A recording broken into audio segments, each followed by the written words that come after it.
Ассалаумағалейкум қазақ елі, сіздермен тағы да Ғалымжан Жолдасбекұлы. Бүгін мен сіздерге балық өсіретін шарбақ жайлы. Шарбақтың жалпы пайдасы осындай көлдердің бетінде балықтарыңызды өсірсеңіз болады. Мына шарбақ пайдаланылмай жағаға шығып қалған екен. Соны пайдаланып видео түсіріп жатырмыз. Шарбақтарға көбінесе осындай материалдар пайдаланады. Капроннан.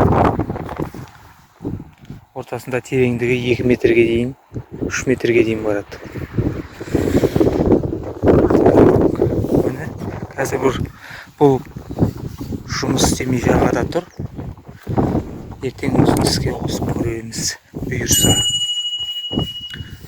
Міне осындай қалқыма шарбақтар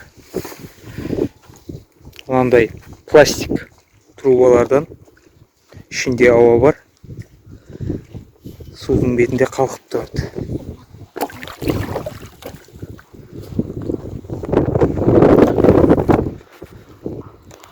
Осындай шарбақтарға бекіре, сазан сияқты, форель сияқты басқа да балық түрлерін, көптеген балық түрлерін өсіруге болады.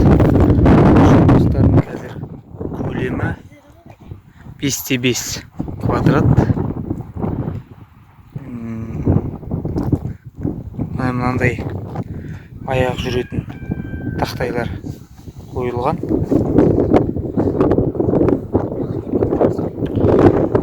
Төрт жаққа міне мындай темір рейкалар пайдаланылған.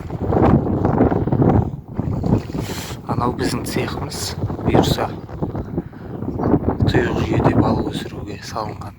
Осы биыл іске қосылып жатыр, ол жайлы арнайы ролик дайындайтын боламыз. Қазірге сіздерге мына шарбақты көрсетейін деп шештім. Шарбақтың көлемі осындай. Оны жасаудың ешқандай қиындығы жоқ. Мынандай пластик жүзік 100 миллиметрлік, жоқ, кешіріңіздер, 200 миллиметрлік, 150-200 миллиметрлік осындай пластик трубалардан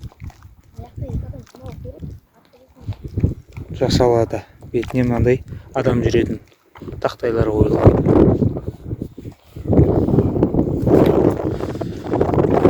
Осы көлде балық өсіруге жергілікті тұрғындар жасаған. Шарбақта балық өсірудің бір кемшілігі құстар, шағалалар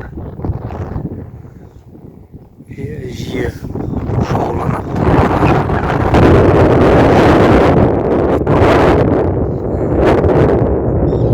Тор материалы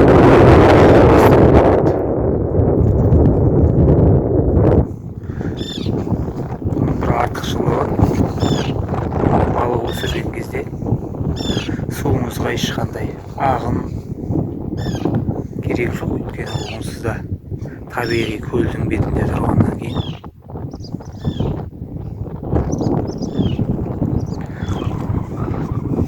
кез келген жұмыстар жасай беруге болады. Міне достар, пікірлеріңіз болса комментарийге қалдырыңыздар. Тағы қызықты мәліметтер